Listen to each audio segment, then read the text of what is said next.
Bismillahirrahmanirrahim. Assalamualaikum warahmatullahi wabarakatuh. Anak-anak sekalian, kembali lagi berjumpa dengan Pak Guru di pelajaran pendidikan agama Islam kelas 4. Kita akan belajar di pembelajaran 9 dengan tema Mari melaksanakan sholat. Adapun subtema pembahasan kita pada kesempatan kali ini adalah terkait dengan yang pertama, keutamaan sholat. Kemudian yang kedua, contoh perilaku yang mencerminkan dari pemahaman terhadap makna ibadah sholat.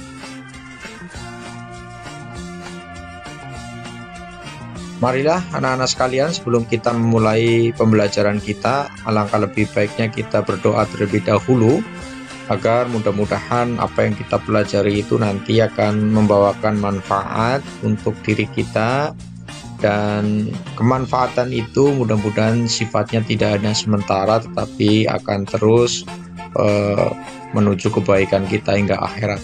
Bismillahirrahmanirrahim.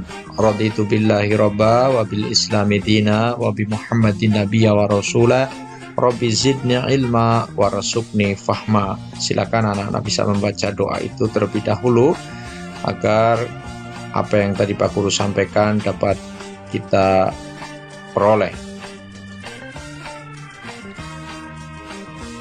Perlu di sini Pak Guru sampaikan terlebih dahulu tentang tujuan pembelajaran kita agar nanti anak-anak bisa memahami isi materi yang Pak Guru sampaikan ini. Terlebih dahulu tentu tujuan daripada pembelajaran atau pendalaman materi ini harus terlebih dahulu kita ketahui ya.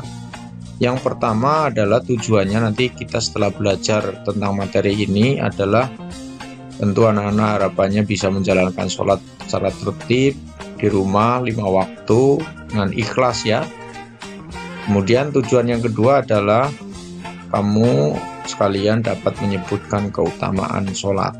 Apa saja keutamaan sholat itu nanti setelah pembelajaran ini harapannya kamu bisa menyebutkan satu persatu keutamaan sholat itu tanpa membaca ya, hafal dan paham.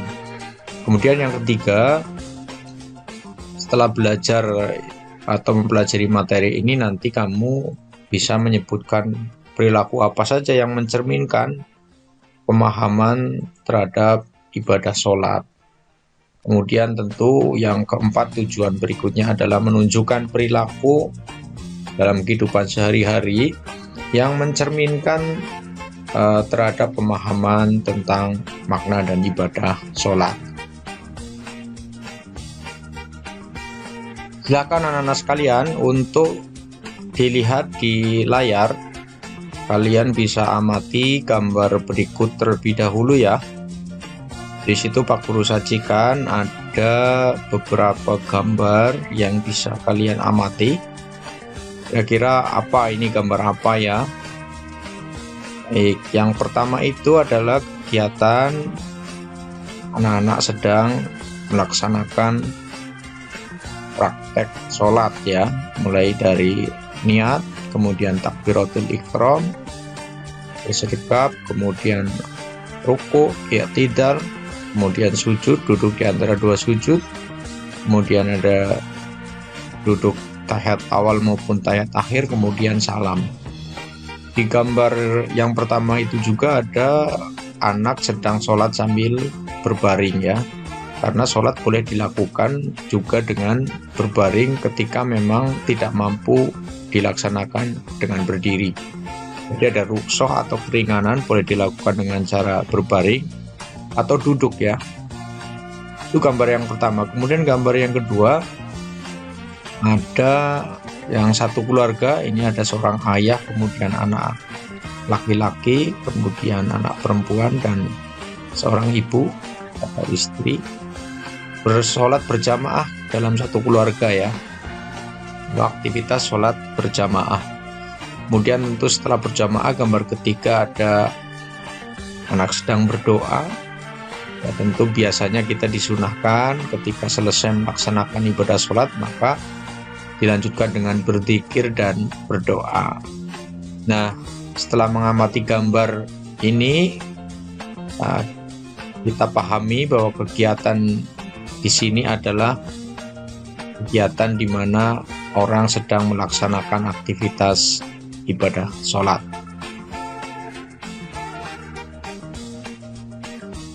Anak-anak sekalian, setelah kalian memperhatikan gambar tadi, maka berikutnya adalah perhatikan pertanyaan berikut.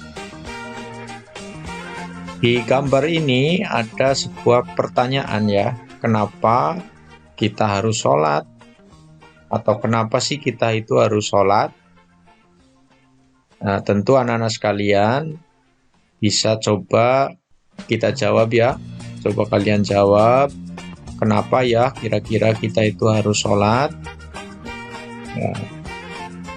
Di antaranya adalah, kenapa sih kita harus sholat? Karena sholat itu diperintahkan oleh Allah dan Rasul-Nya. Baik, itu yang pertama ya. Kemudian kenapa kita harus sholat? Ya karena sholat tentu memiliki banyak sekali keutamaan. Dan selanjutnya kenapa kita harus sholat? Ada banyak perilaku terpuji yang bisa kita lakukan yang menggambarkan pengamalan atau pemahaman terhadap makna ibadah sholat. Tentu ini bisa kita lakukan setelah kita benar-benar mendirikan sholat, mengetahui makna, maksud dan tujuan daripada sholat itu. Sehingga perilaku terpuji yang kita cerminkan dalam kehidupan sehari-hari menggambarkan dari perilaku ibadah sholat yang pernah kita lakukan. Jadi ini 3 hal yang mendasari mengapa kita harus sholat. Walaupun anak-anak nanti bisa mengurai lebih banyak lagi alasan lain ya. Jadi anak-anak bisa menemukan jawaban lain selain yang Pak Guru sampaikan di sini. Kenapa coba kalau kita itu harus sholat? Mungkin kamu punya jawaban tersendiri, nanti bisa kamu tulis di buku catatan. Nanti pada pertemuan berikutnya bisa kita bahas atau bisa kita diskusikan agar menemukan jawaban dari pertanyaan-pertanyaan yang ditanyakan oleh kalian.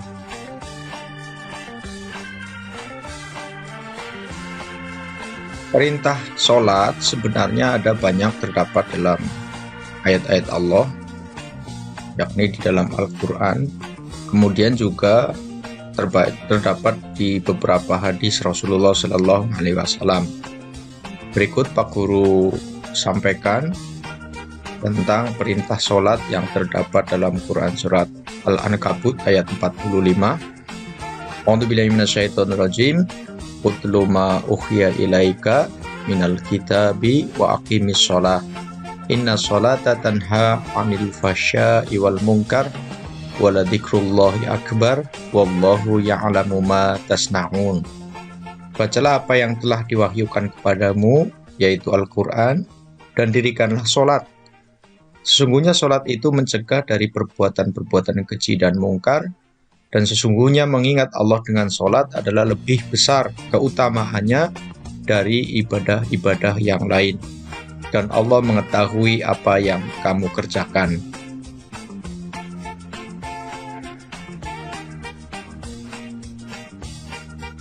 Untuk selanjutnya, adapun hadis dari Rasulullah SAW tentang perintah sholat adalah sebagai berikut. Qala Rasulullah SAW, as-salatu imaduddin, man aqamaha faqad aqamaddin, wa man tarakaha faqad hadamaddin.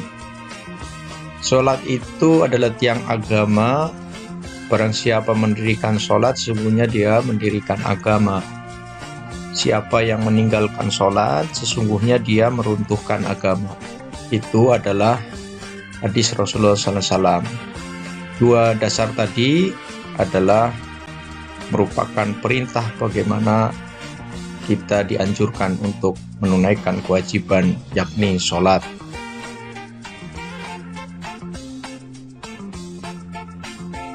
Berikutnya adalah keutamaan sholat. apa saja sih keutamaan sholat itu? Ada beberapa keutamaan.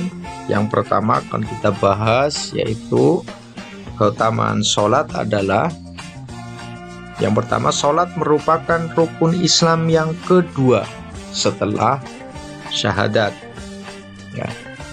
Dalam sebuah hadis Rasulullah mengatakan, syahadati an la ilaha illallah wa anna muhammadar rasulullah wa iqamis shalah wa itta'iz zakah wa hajjil bait wa shaumi ramadan. Dalam keterangan hadis yang lain, poin keempat dan kelima adalah wa shaumi ramadan dan wa hajjil bait.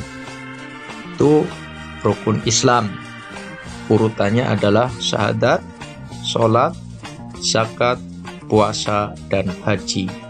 Nah, sholat menempati posisi urutan kedua setelah dia menyatakan beriman kepada Allah dengan membaca 2 kalimat syahadat, maka diikuti dengan rukun Islam yang kedua, mengerjakan sholat, ketiga membayar zakat, dan seterusnya sampai dengan yang kelima, haji bila mampu. Keutamaan yang kedua adalah sholat diwajibkan atas muslim atau muslimah, artinya laki-laki maupun perempuan, yang mana perintahnya itu adalah disampaikan oleh Allah Subhanahu wa Ta'ala secara langsung, yaitu melalui firman-firman-Nya, yang salah satu di antara beberapanya tadi Pak Guru sampaikan di awal ya, seperti surat Al-Ankabut ayat 45 tadi. Kemudian di beberapa ayat, lebih dari 20-an ayat yang menyatakan tentang perintah sholat. Demikian juga di beberapa keterangan hadis Rasulullah Shallallahu Alaihi Wasallam. Kemudian keutamaan yang ketiga adalah sholat merupakan amal perbuatan yang pertama kali akan ditanya atau dihisab pada hari kiamat kelak. Awwalu ma yuhassabu bihil abdu as-shalah. Amal yang pertama kali dihisab dari seorang hamba adalah salatnya. Sehingga karena yang paling pertama akan ditanya, berarti menunjukkan betapa pentingnya sholat itu.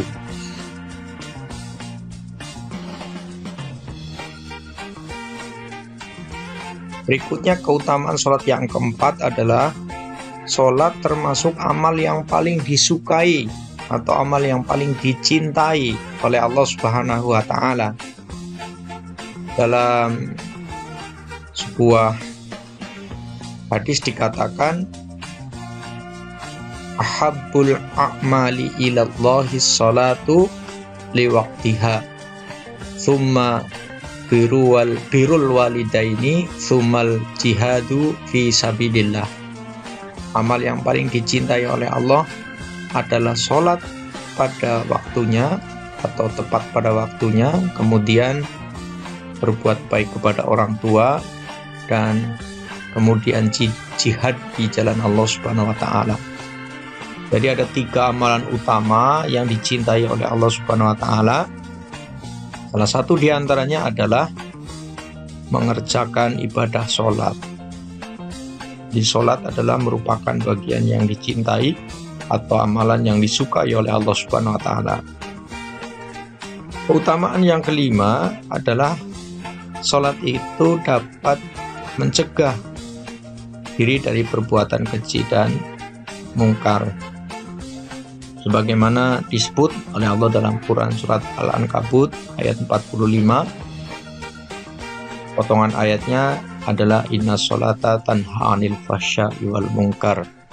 Sungguhnya sholat itu dapat mencegah perbuatan keji dan mungkar. Artinya orang yang mampu mendirikan sholat secara baik, memenuhi rukun syaratnya atau syarat dan rukunnya terpenuhi, kemudian dia mengerjakan penuh dengan khusyuk, memahami makna dan isi kandungan apa yang dia baca dalam bacaan sholat itu, maka insya Allah dia dapat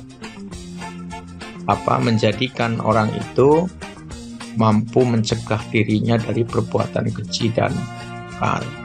Tetapi kalau masih ada orang yang melaksanakan sholat tapi perbuatan keji dan mungkarnya masih dilakukan, berarti yang perlu dipertanyakan adalah sholatnya belum benar.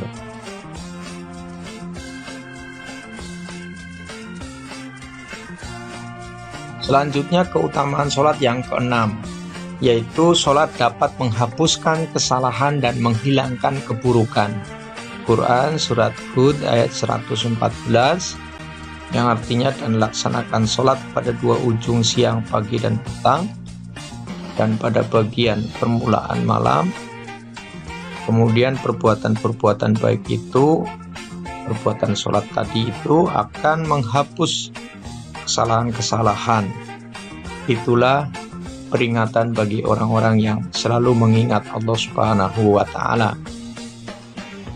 Jadi sholat dapat menghapus kesalahan dan menghilangkan keburukan. Itu satu keutamaan yang sangat luar biasa.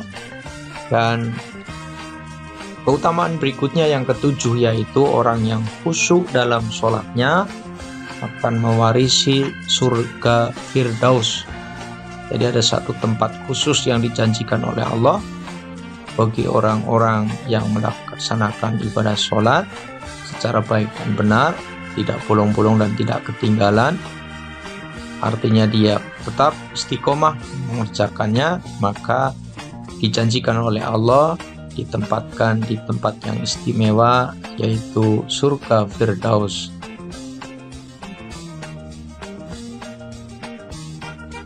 Dan keutamaan sholat yang terakhir adalah yang nomor 8. Sholat adalah sarana untuk mendapatkan pertolongan Allah.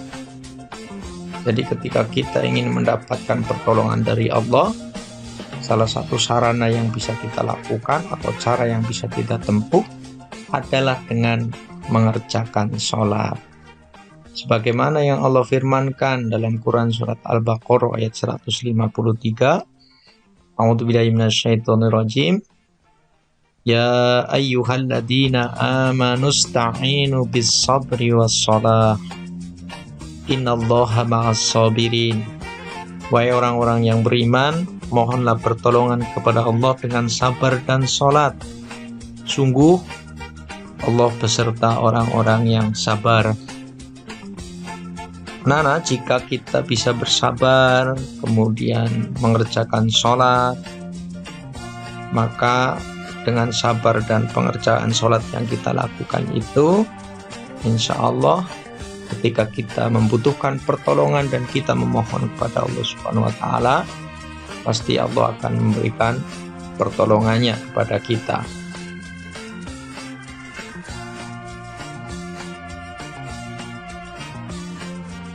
Setelah kita membahas tentang keutamaan sholat tadi, ada 8 keutamaan. Berikutnya kita akan bahas tentang perilaku terpuji yang mencerminkan terhadap pemahaman makna ibadah sholat. Perilaku terpuji yang bisa kita tunjukkan, yang merupakan cerminan dari ibadah sholat yang kita lakukan, yang pertama adalah melatih kekompakan. Ya, ketika kita sholat berjamaah, ya, tidak ada gerakan yang saling mendahului, ya, kita kompak gerakannya. Itulah kenapa ibadah sholat yang dilakukan secara berjamaah itu sesungguhnya mencerminkan perilaku kompak. Artinya kita harus kompak juga dalam kehidupan kita sehari-hari. Kemudian yang kedua adalah melatih atau mematuhi ketua kelompok, ya, melatih diri kita untuk mematuhi pimpinan. Ya, dalam sholat kita ketahui ada imam dijadikan pemimpin dalam ibadah sholat. Kita sebagai makmum harus tunduk dan patuh kepada imam. Tidak boleh kita memiliki ide gagasan untuk mendahului imam atau tidak mematuhi imam. Dalam kehidupan sehari-hari pun kita dianjurkan untuk mematuhi pimpinan kita selagi pimpinan kita benar. Nah, andai kata pimpinan kita salah, maka kita nasihati secara baik. Yakni poin yang ketiga, bagi seorang pemimpin tidak boleh marah bila dinasihati. Demikian juga ketika imam dalam sholat melakukan kesalahan, maka makmum harus segera mengingatkan atau menasihati dengan membaca subhanallah. Jika ada bacaan yang lupa, maka kita bantu untuk mengingat bacaan itu agar imam kembali ingat. Itulah perilaku terpuji yang bisa kita lakukan dari pengamalan terhadap ibadah sholat yang kita lakukan.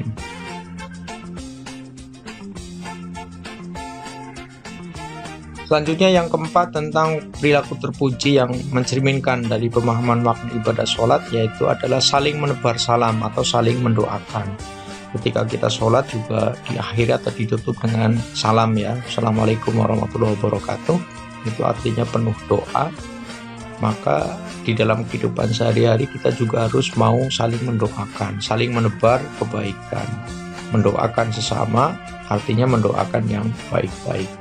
Kemudian yang kelima, menepati janji. Kita diperintahkan oleh Allah dalam mengerjakan sholat itu sesuai dengan waktu yang sudah ditentukan ya. Di awal waktu, kemudian waktunya juga sudah ditentukan, kapan subuh, duhur, asar, maghrib, isya, itu semua waktunya sudah ada. Nah, itu adalah melatih bagaimana kita menjadi orang yang menepati janji. Kemudian melatih pada poin 6 itu adalah menjadi orang yang disiplin, menepati waktu. Nah, itulah makna yang bisa kita ambil. Dan yang terakhir adalah memupuk rasa solidaritas. Nah, maka dalam kegiatan sholat berjamaah itu ya, jabatan, kemudian pangkat, golongan dan sebagainya kita tanggalkan.